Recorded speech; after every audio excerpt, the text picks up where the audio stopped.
Ay tamang-tama po ang nangyari po rito dahil nung naghahanda po kami para dito sa paggunita ng Araw ng Kagitingan ay nasama po sa usapan. At ko, dapat naman kung tayo ba ay nagbibigay ng dangal sa ating mga nasawi na mga kasama, ay kailangan ang ating pangako sa kanila at ay lagi natin sinasabi, kahit ano pang mangyari, ang inyong mga pamilya ay aalagaan natin, hindi po namin pababayaan.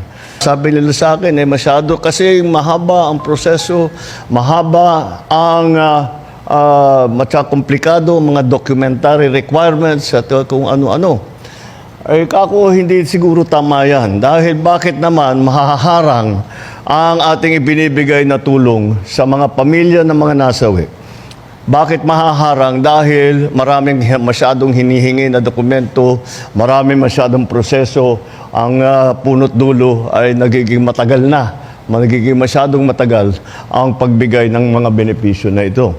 Kaya't ang aming ginawa ay sabi ko, kami na, tayo na ang magbuo ng mga dokumento.